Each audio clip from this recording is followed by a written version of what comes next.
स्वागत है आप सभी का आपके अपने YouTube channel all exam study 0.2 पर। फ्रेंड, आज का टॉपिक है गुलाम वंश। तो गुलाम वंश के बारे में पढ़ेंगे। गुलाम वंश से जितने क्वेश्चंस बन रहे हैं सभी का डिस्कस करेंगे, तो पूरा वीडियो ध्यान से देखना। और अगर चैनल पर नए हो तो चैनल को सब्सक्राइब कर लीजिए, जिससे टॉपिक वाइज इसी तरह से आपको क्वेश्चंस मिलते रहें।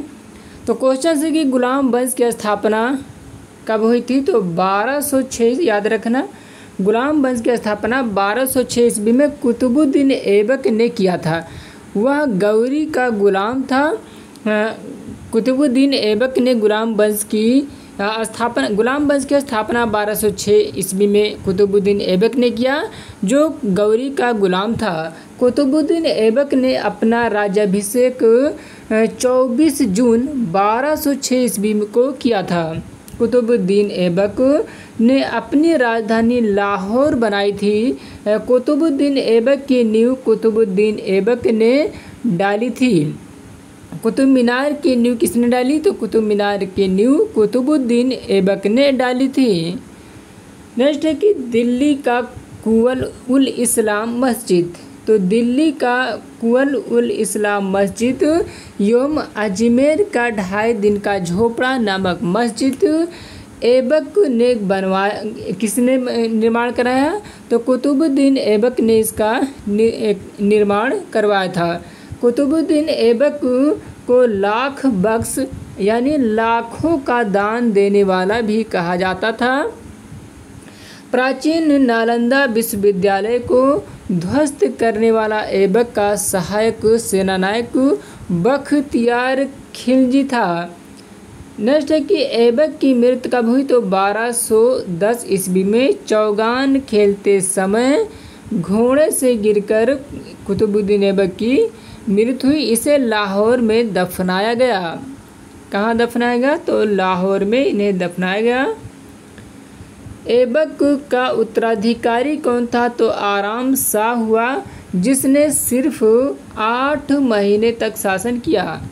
आराम शाह की हत्या इल्तुतमिश ने 1211 ईस्वी में दिल्ली के गद्दी पर बैठा। आराम शाह की हत्या करके इल्तुतमिश 1211 ईस्वी में दिल्ली के गद्दी पर बैठा।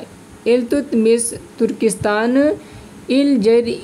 इलवरी तुर्क था, जो ऐबक का गुलाम एवं दामाद था।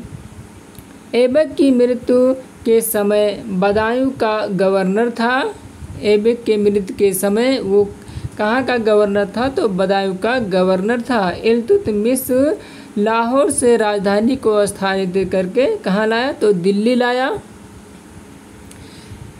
इसके आगे पढ़ लेते हैं कि इधर इल्तुतमिश द्वारा किए गए कुछ महत्वपूर्ण कार्य हैं, तो इन्हें जान लेंगे कि इल्तुतमिश द्वारा किए गए महत्वपूर्ण कार्य क्या हैं। तो नंबर 1 है कुतुब मीनार के निर्माण को पूर्ण करवाया। फिर सबसे पहले शुद्ध अरबी सिक्के जारी किए। चांदी का टका एवं तांबा का जीतल इन्होंने जारी किया। इक्ता प्रणाली चलाई। कुतुबुद्दीन इल्तुतमिश द्वारा क्या चलाएगा? तो इक्ता प्रणाली भी कुतुबुद्दीन इल्तुतमिश के द्वारा चलाई गई। और आगे है कि 40 गुलाम सरदारों का संगठन बनाया, जो तुर्कान ये चहलगानी के नाम से जाना जाता है। सर्वप्रथम दिल्ली के अमीरों का दमन किया। सर्वप्रथम दिल्ली के अमीरों का दमन किया इसने। और आगे है कि इल्तुतमिश का पहला शासक था, जिसने 1229 ईस्वी में बगदाद के खलीफा से सुल्तान पद की वैधानिक स्वीकृति प्राप्त की। नेक्स्ट है कि इल्तुतमिश की मृत्यु अप्रैल 1236 ईस्वी में हो गई। इल्तुतमिश की मृत्यु कब हुई? तो ये सारे काम करने के बाद अब इल्तुतमिश की 1206 में मृत्यु हो गई। इल्तुतमिश के बाद उसका पुत्र कौन था? रुकनुद्दीन फिरोज। इल्तुतमिश के मृत्यु के बाद उसका पुत्र रुकनुद्दीन फिरोज गद्दी पर बैठा।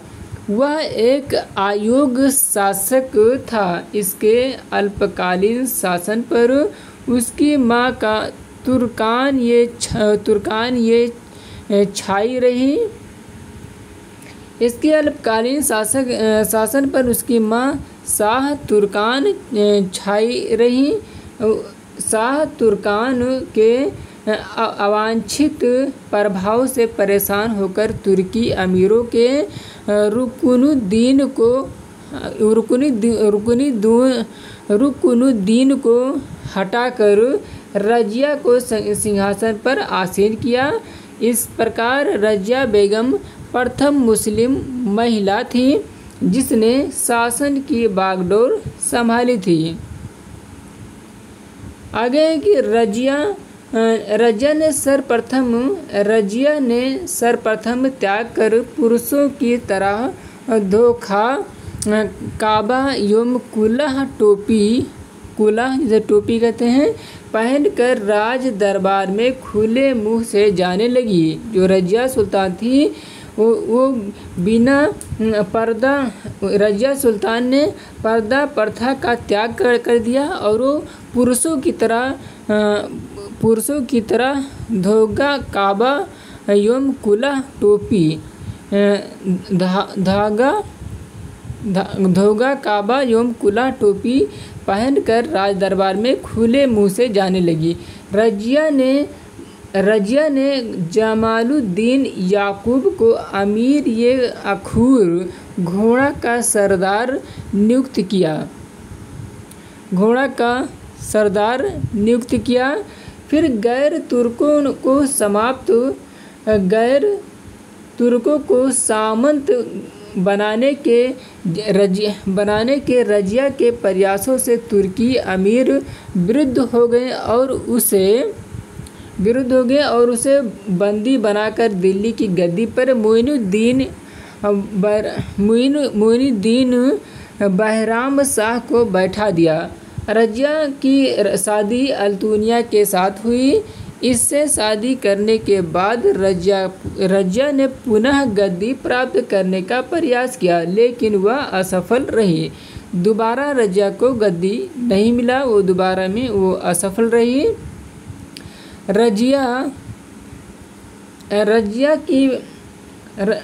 की हत्या कब हुई तो 13 अक्टूबर 1240 ईस्वी को डाकुओं के द्वारा कैथल के पास कर दी गई थी। बहराम शाह को बंदी बनाकर उसकी हत्या मई 1242 ईस्वी में कर दी गई।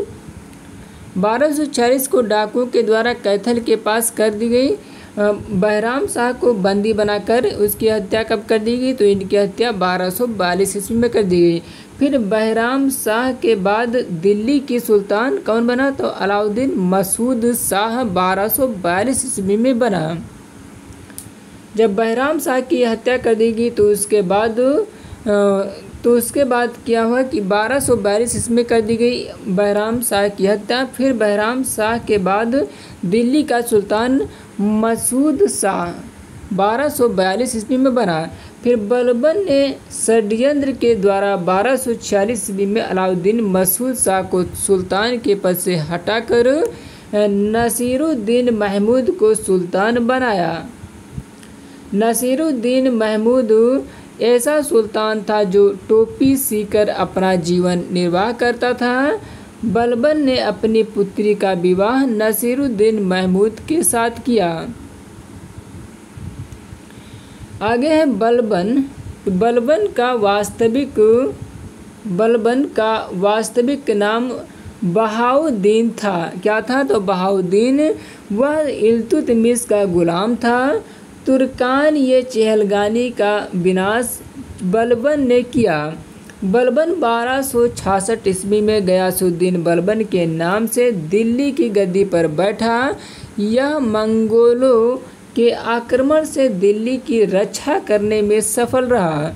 राजदरबार में सिजदा योम पैबोस प्रथा शुरुआत बलबन ने की थी। सिजदा एवं पैबोस प्रथा की शुरुआत किसने की थी? तो राज दरबार में सिजदा एवं पैबोस की शुरुआत बलबन ने की थी। बलबन ने फारसी रीति रिवाज पर आधारित नवरोज उत्सव को प्रारंभ करवाया। कौन से उत्सव? तो नवरोज उत्सव को प्रारंभ करवाया। अपने विरोधियों के प्रति बलबन ने कठोर लौह एवं रक्त की नींव पालन किया। लौह एवं रक्त की नीति का पालन किया। नसीरुद्दीन महमूद ने बलबन को उलुग खां की उपाधि प्रदान की। बलबन के दरबार में फारसी के प्रसिद्ध कवि अमीर खुसरो एवं अमीर हसन रहते थे। गुलाम वंश का अंतिम शासक कौन था? तो शमसुद्दीन कैमूर था। तो ये रहे कुछ इंपॉर्टेंट क्वेश्चंस जो कंप्लीट हो गए। तो इसके आगे पढ़ेंगे खिलजी वंश।